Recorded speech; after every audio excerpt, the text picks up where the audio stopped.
When people first look at what we are building through the football regulatory database, the easiest assumption to make is to think we are simply building a content platform, or that this is another attempt to use AI to summarize football legal developments. We're here today to say that it is not. And that distinction is important because today, artificial intelligence is the easy way. The market is no longer short of information. The market is short of translation, interpretation, and application. And that is the problem we are trying to address at the Football Regulatory Database.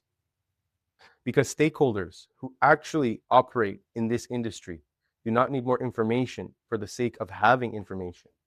They do not need another simplified summary of a FIFA report just because technology now allows that summary to be produced more quickly and efficiently.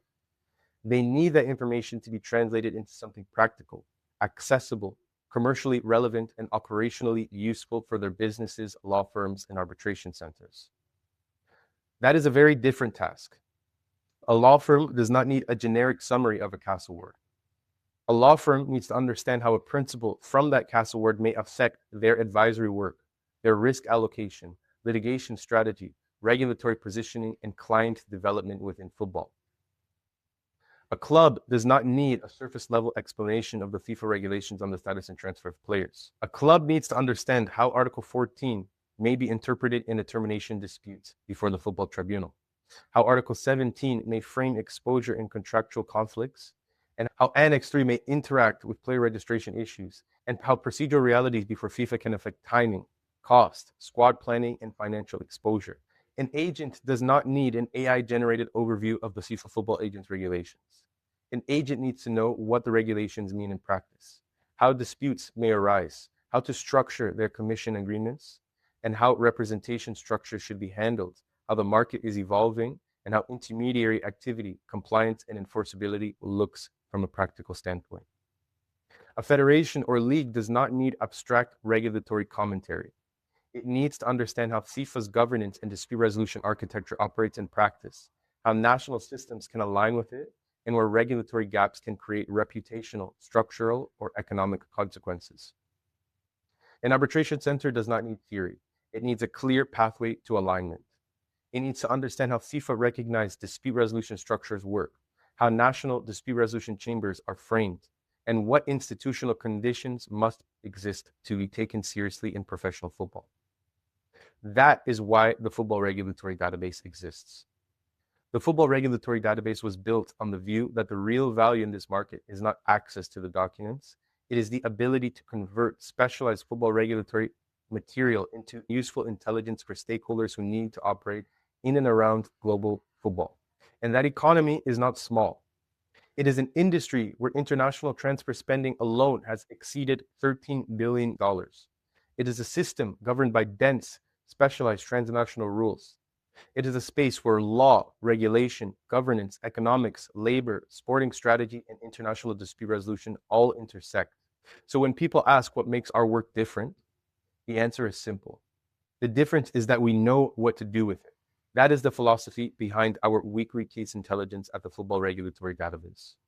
Every week, we work through decisions, regulatory developments, jurisprudential patterns, and emerging issues across the FIFA Football Tribunal, Court of Arbitration for Sport, and related football regulatory frameworks within national dispute resolution chambers.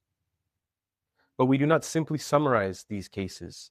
We structure them, we break them down consistently, we identify the regulatory framework, the procedural context, the core legal issue, the legal counsel representing the players, the reasoning behind the arbitrators, and the practical takeaway, particularly for stakeholders operating within global football. That consistency is not cosmetic. It is essential to professional football development.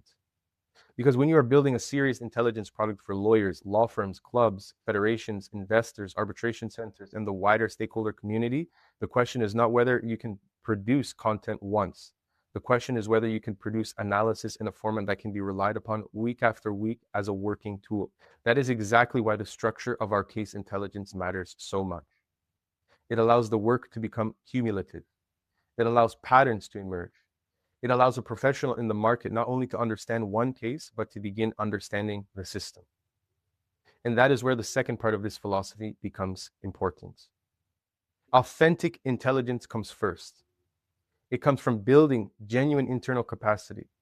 It comes from doing the hard analytical work required to understand a decision before any technology is used. It comes from years of working within football regulatory structures, advising on real disputes, understanding how FIFA frameworks operate in practice, and learning what stakeholders actually need when legal complexities meet commercial realities. That is the foundation behind the football regulatory database.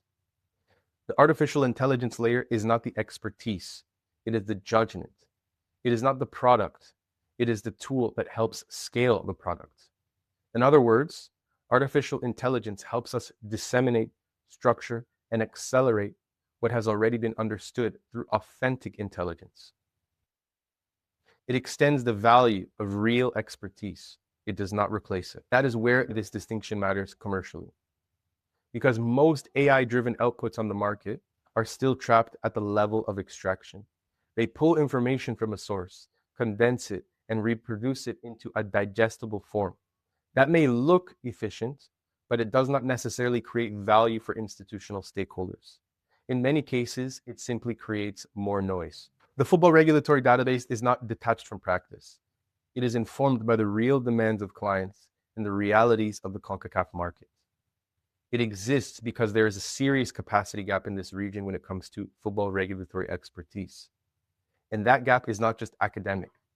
It affects law firms that want to build sports law specific departments but do not yet have the football specific regulatory depth to do so. It affects clubs navigating contracts, transfers, player status issues, and dispute resolution exposure. It affects agents trying to operate in a more regulated environment where on one hand, they are now required to be licensed, and on the other, there are restrictions with respect to their commissions. It affects leagues and federations that need stronger governance tools and better legal alignment. It affects arbitration centers that are well positioned to provide value, but need practical pathways to align with FIFA's globally accepted standards. And it affects investors and the wider stakeholder community entering football without fully understanding the regulatory system that governs the industry they are entering. This is why our work is not just educational, but strategic. And this is why collaboration matters to us so much. The ambition is to work with larger institutions like law firms and universities, more established stakeholders like clubs, and more serious market actors who understand that football in this region requires stronger regulatory literacy, better institutional alignment, and more scalable access to specialized expertise. For some, that may mean collaboration with law firms looking to establish or deepen a sports law offering. For others, it may mean working with arbitration centers seeking to understand how football dispute resolution can be developed in line with FIFA frameworks.